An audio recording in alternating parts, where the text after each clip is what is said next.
Hey guys, welcome to another episode of SEO on Air.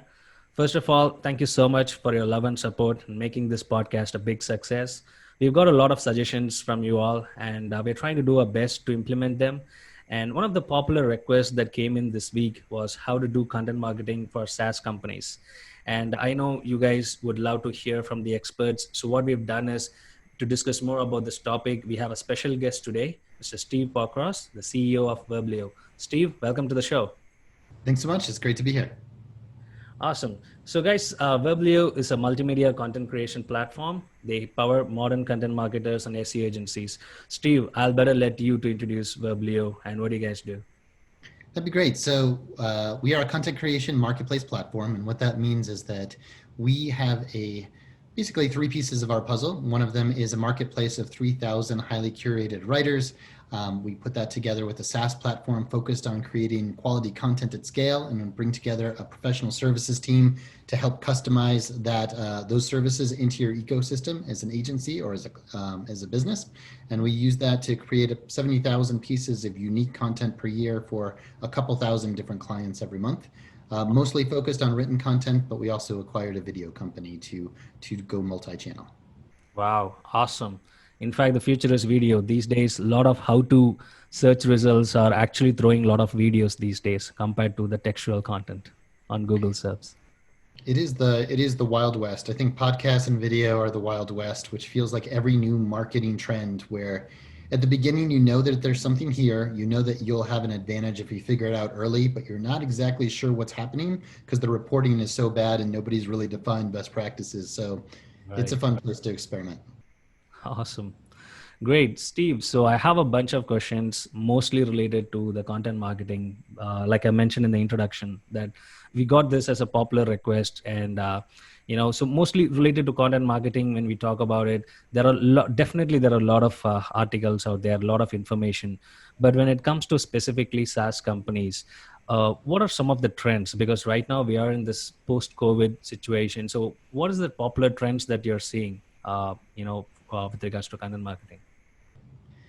It's interesting. So the trends in SaaS marketing for content are very similar to what we're seeing for all of content marketing. Mhm. Um, maybe I'll answer this by some of the trends we were seeing before the COVID crisis started taking over the world Right. to what we're seeing now, if that's okay.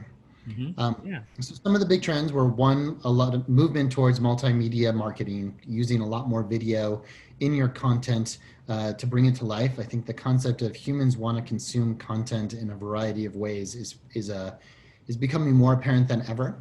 The Right. second is a big trend towards long form, writing more substantial, comprehensive articles versus where SEO first started and content started of really kind of quick hits.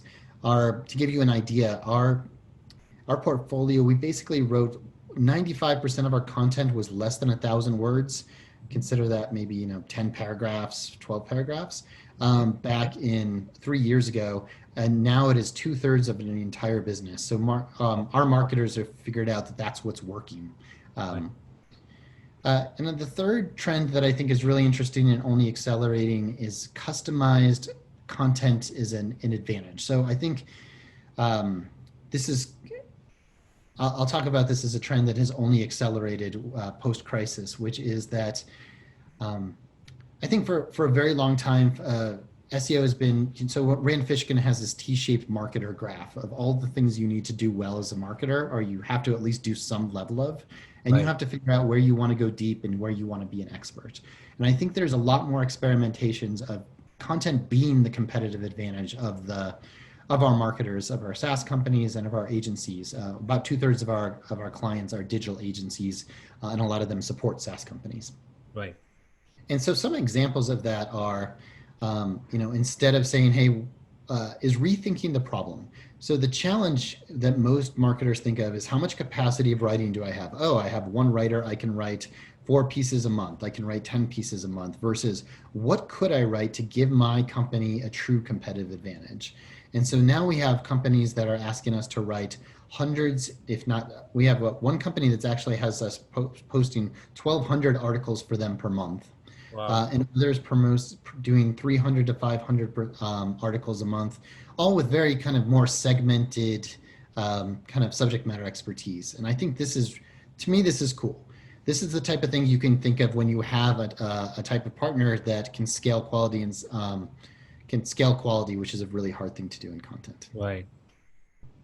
Awesome. So to summarize, the first trend that you're seeing is the movement towards more of a multimedia kind of content. The second thing is more of the long form content, and the third is the customized content, right? Exactly. And then I'll answer the kind of the original question you asked, which was then what is the post-COVID trend? So Yep. one is there's been a giant movement upstream. So companies that know they're going to be around at the end of this crisis and through this crisis are investing more in content now. Hmm. It's the type of investment that you can make now where there's a couple things going on. One is there's very few other channels available. A lot of marketing channels have shut down. Sales is really hard right now. I think all of that's clear. The Right. second is that it's evergreen, so that if you invest in this now, content marketing and SEO both take a long time to start generating leads, but they also have the big advantage of your audience can engage with you when they're ready. Right. So they're less pushy and it feels more aligned with the times. So the two big trends post-COVID we've seen are one, an acceleration of larger companies and larger projects. So bigger investment. Our business is actually, I'm very fortunate to say, kind of is up from the crisis, even though there was an initial the Yeah. first month pretty scary. And then the second big trend is shorter term, larger scale SEO projects. So a lot of companies who have been doing this for a while. If you're a SaaS company that's been marketing for a long time, you have a lot of great blogs. You have a lot of great content that's either been helping convert clients or customers or are bringing you in new customers. And so we've had large refresh projects to give them immediate SEO boost by refreshing the content, refreshing the Right. keywords, things like that, to the scale of companies are giving us 10 to 20% of their most successful pieces over the last several years to do that. And they're also repurposing their content. This is a good way, I guess this is almost a separate trend for a SaaS company that's having a hard time creating that thought leadership, converting other mediums, especially podcasts and webinars like the one we're doing today, Yeah. converting that into written content and then boosting that into a series. So if you are doing your own podcast, you could take 10 of those, turn those into a blog for each one of them, and then sew them together as a pillar page, as an ebook, add video to them, and all of a sudden you're on the way with an existing resource you might not have taken much advantage of. Absolutely. And the biggest advantage here while doing this is because we have the experts giving up such suggestions that the content quality is top notch, and it's not the same guy churning out hundreds of pillar pages. So in this podcast and also the webinars, we get a lot of great insights from people like you. So yeah, that's a great suggestion. So yeah, anything else that you're seeing, Steve, as part of the trend? The one major thing that sticks out is the content refresh thing, because we've seen it a lot. It just works for SEO. That's the probably one of the best white hat tactic, I think, that's available right now to get that instant boost in the organic rankings. Yeah, I'm really glad it is really it's trending high for us, and we're looking at how to productize it to make it more obvious and to kind of we try to recommend best practices that we're seeing from some of our clients to all of our clients as well. So yeah, I think the way that you can kind of capture those three big trends are Mhm. so let me take a step back, Cynthia. Sorry. Mhm. Yes, The Steve. trends that I'm talking about are all focused on companies, SaaS marketing companies that want to set themselves apart and create content as a competitive advantage for their company. Right. Um, and of course, if you become the thought leader in your space, there's so much more than SEO juice that comes in. I think SEO, we all want organic traffic, Right. but it's the more you can define yourself as a thought leader, you can build yourself as a premium brand. It's easier for your sales team to get in the door. It's easier for your sales team to convert your leads. You can Right. charge premium pricing and build some true differentiation against other companies in your space. Right. And I think these are, three of the strategies, and I'll do those again just because we're going at them so fast. One is amplifying your existing content, which is really content refresh. The Mhm. second is customizing large programs. One example that we have is we recreated a program where we had a legal SEO agency that wanted to. One of the ways they were going to set themselves apart is every piece of content they wrote had to be reviewed by a lawyer ahead of time. So with Right. a pool of 3,000 writers, it turned out we had 10 JDs or lawyers in there. So we could create a program of all legal writers that is all reviewed by lawyers. And we created 4,400 pieces of legal content in that fashion for 2 years. But Wow. this really came out of the idea of the agency of like, how could I customize a program and build something that could set my clients apart or set me apart? And then the Right. third is the what I call just converting your existing thought leadership, which is the podcast or Right. webinar, other sources. Awesome. And in fact, the EAT guidelines, the more authority you have, I think Google also takes that as a vote. And, it also gives a good boost to the rankings as well. So the more places, and most importantly, the same author. So one thing that people make a mistake is that they keep contributing using multiple different names altogether. That flow of that author profile, it's not valid. So that's why we usually advise our clients, if you're going to post something, ensure that if it's a CEO name or whoever the spokesperson is, ensure that the name is properly done, and also there is the same person is being used across, so that the name builds up and slowly the thought leadership also is there, and indirectly it helps with the EAT guidelines. Oh, that's really cool. I hadn't thought enough about that. Yeah. So, I mean, this is particularly the game on the outreach that we do. Yeah, this is like really something which is a hard trend these days. There is two major things that sticks to us, Steve. Since we do quite a lot of, we work with quite a lot of SaaS companies. So the popular requests that come to us is mostly the content that is, you know, I think the main problem that the SaaS companies are facing is that they directly get into technical of their tool, how to make that content engaging. That is where they get stuck. And then when they want to promote it to the other blogs, now they accept the content which is more engaging only. So that's where the SaaS companies get stuck. Now, since you have an army of writers in your platform, have you got some requests regarding, like, how do we do this technical bit converted into an engaging content? So can you share some tips around that? I can, but my number one tip is to work with a marketing agency. Um, so, my I get the pleasure of working with. I think we have 400 different marketing agencies that work with us every month, and they design the content strategy and the implementation for a lot of their SaaS companies. Right. Um, so I think there's just a lot of expertise in there. I think the most interesting thing on the content side of how of value that I could add is Mhm. think about the right quality of writing and the right type of content for each level so of your content marketing funnel. And that means that some of the stuff, if you are a company that's trying to differentiate yourself and be a thought leader in your space that no one's ever written about or done before, you got to write that yourself. I mean, you can get a high-end freelance writer who charges $100+ an hour. You work closely with that person, and that's much more of like a one-on-one engagement. And what I think is really interesting is how you could use a platform like ours is we have a ton of technical writers Mhm. who, once you have that pillar piece, can turn that into 20, 30, 40 pieces of content, depending on how the length of your ebook or your white paper, Right. and help you amplify your message. And so I think the important thing is like you might need to be deeply technical at the top level in the pillar strategy or for some FAQs, but most of your customers are looking for how do are looking more towards you'll know what your audience is looking for, and Yep. then everybody's always more interested in reading kind of more engaging content, but quality content that actually answers their question is the number one thing you're trying to provide. And if you're doing that and you do it at the top of your article really quickly, all all SEO and content marketing guides are basically pushing those two strategies much more than how do you make my dry topic as fun as possible. Absolutely. And yes, and next comes the most important topic. Like, after this content is written, now how do we measure the engagement? Because that metric is something which, the SEOs have the habit of reporting the bounce rate, the time on site, and then obviously the other metrics. But what, according to you, is like the metric that really the SaaS company should be focusing on, well, after the content is live? Ooh, measurement in this part of the world is in the content SEO world is very challenging. I'll Yeah. just say that from the beginning. To me, the world has seen This all reminds me of kind of like the old days where everything was about brand marketing and you know it's working.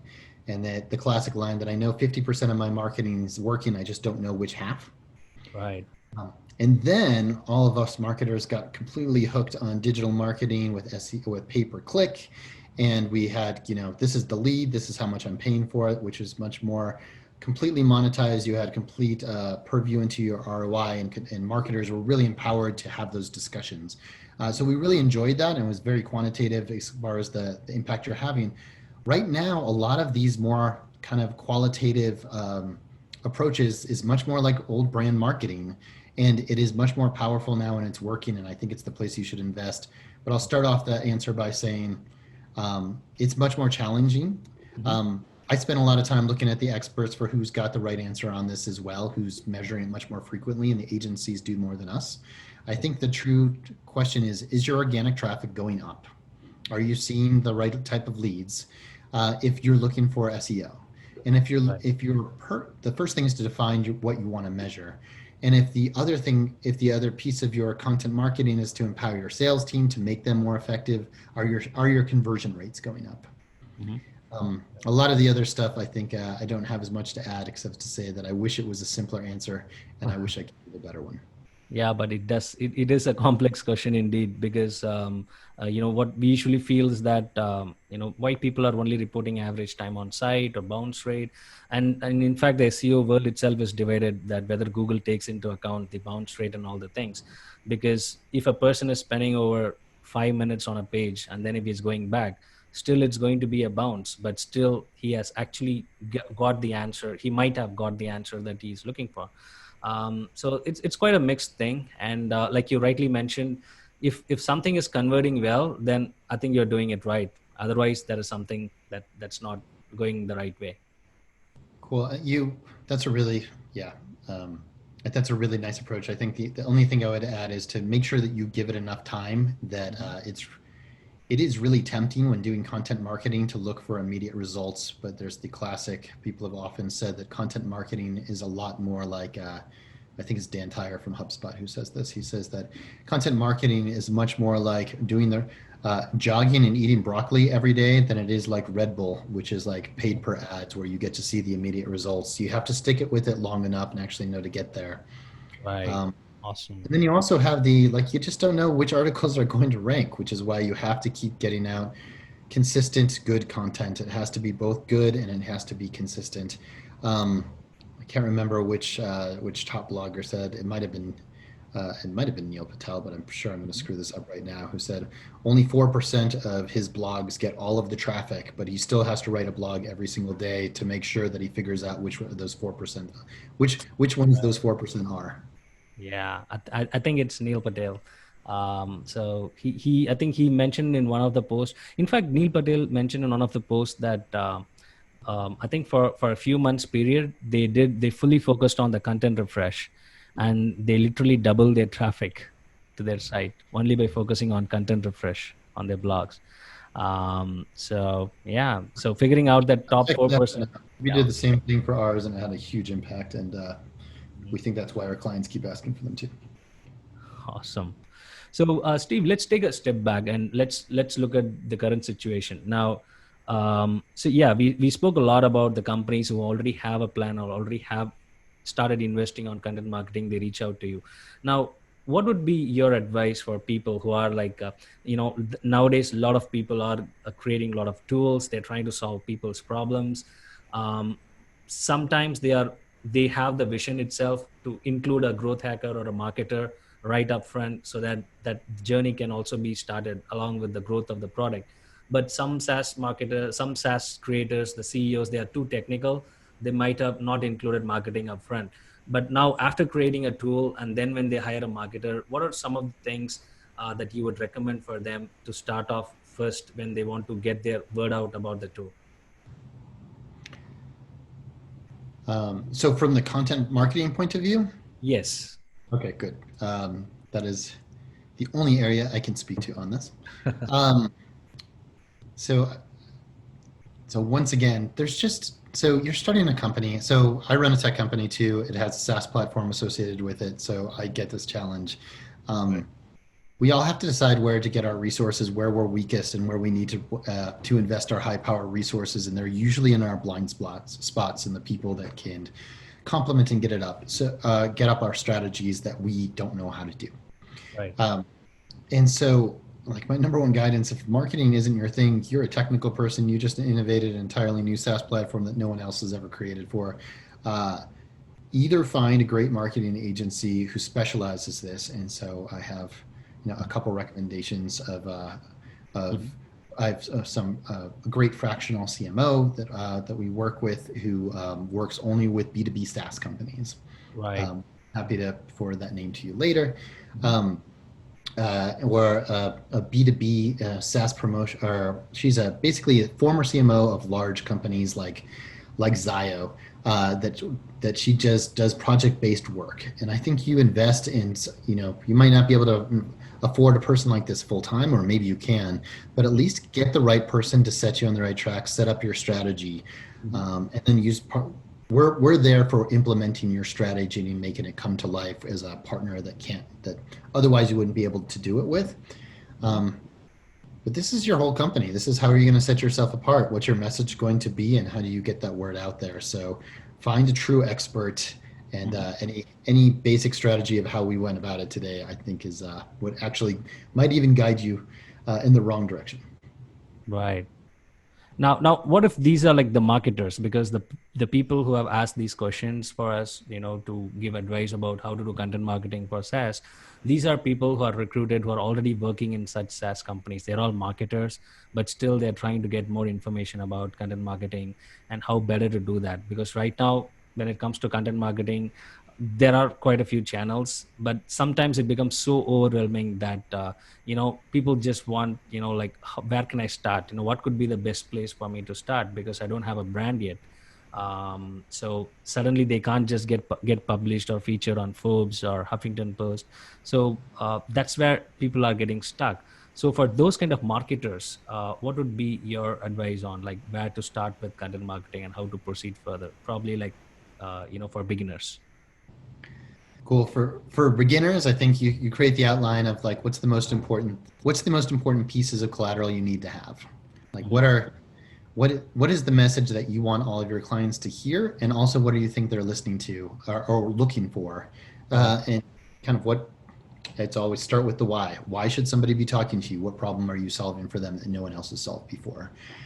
Mhm. So once you have that, I think there's a couple things you have to define up front. One is your strategy of what you're going to write about in what order, kind of creating your basic content calendar of what's going to come out when.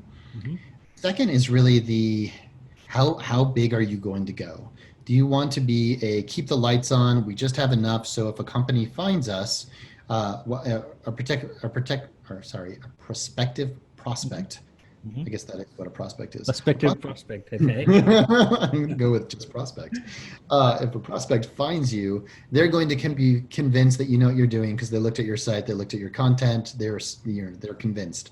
Right. Um, so, are you trying to just be respectable, or are you trying to be differentiated and really carve this out as part of your core marketing strategy? Because Right. those are very different starting places. If you want to Mhm. be the thought leader and really get going, you need to invest bigger and earlier, and make this a core part. And if you're a marketer who's trying to get your company started and just needs to start somewhere because you'll know you'll come back to this, I think that's when you sign up for you find a part, you come up with your basic strategy, and then you find a partner that holds you accountable. Mhm. So part of what we do for companies is that we help make sure that you've got your number of posts that you signed up for every single month. We help make sure that they happen, kind of the same way that uh, if I'm accountable to somebody else for getting something done, I'm much more likely to do it than even if I just sign up for it. So step Yeah. one, get started. You'll want to come back to it later. There's no time like now to build a foundation. Step Right. two, if you want to go big, um, I'd go much deeper and I'd find an expert to do it, but I'd also find a partner that can help scale with you. Right. Cool. So, can we talk a bit more about Verblio now? We know you mentioned that you have your own platform where, yeah, the writers are there.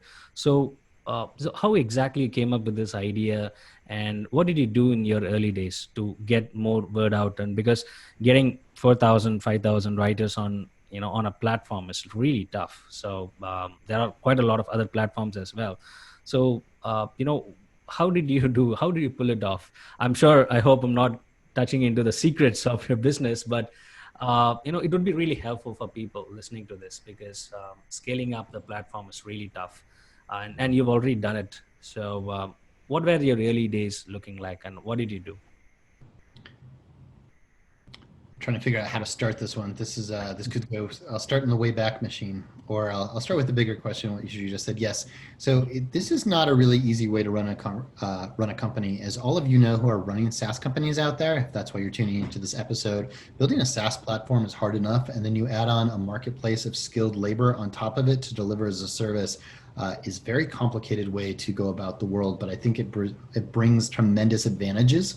Mhm. Now I'll go into the Wayback Machine of where I first saw this. So I was really fortunate coming out of business school to work with a really high growth Silicon Valley tech company, a startup that was called LiveOps, and it was built with a very similar model of marketplace plus SaaS for the call center world. And we built up 20,000 home-based agents, and we grew from about 8 million in revenue to $150 million in revenue in 4 years. And I got a really fun Silicon Valley ride that I am deeply Awesome. appreciative with, and I learned a lot. And so the one of the coolest programs that I did there. So scale. So there's two parts of this. One is scale, and one's quality. I think scale is really hard, especially with something as real time as call centers. And managing that many people is really challenging. Right. I think the harder piece is actually doing it with quality, Mhm. and learning how to scale quality. So a lot of companies can start up 10, you can find 10 writers. They're going to be expensive. They are more expensive to run. It'll won't have scale. And then you're going to run into flexibility and speed issues. Right. But how do you build that up so that you create all the best of platforms that SaaS has learned, which is how do you tailor a work type to, Salesforce started this with sales automation process, and we all learned how to do it in every one of our niche industries afterwards, which was we learn about an industry, we learn about a part of it, we build a solution customized to it, and we can do that at scale for the masses in a really cool, powerful way. Right. And I think the next big wave, sorry, this is a slight tangent, the next big wave of innovation in businesses is going to combine how do you bring freelance labor and delivering skilled solutions uh, into those SaaS platforms. So Mhm. Uber started out with commoditized labor, and I think the next wave is how to do it with skilled labor. Sorry, Right. a little bit back. So I was at LiveOps. I was in charge of building big new business units. So I built our second business unit, and then 4 or 5 other kind of new businesses that you could build on top of this platform. So I really learned how to develop new work types from it. One of my favorites to talk about is our insurance business, which we Mhm. started out as a general sales type of uh, of solution. And then when we learned, there was a point where we were working with a large insurance provider, and I was trying to say they were one of my marketing partners, and I said you should really use this as a call center to deliver your insurance solutions. And they said, well, do you have licensed insurance agents? And I Right. said, I don't know. It turns out a licensed insurance agent costs about $8,000 a year to license and maintain.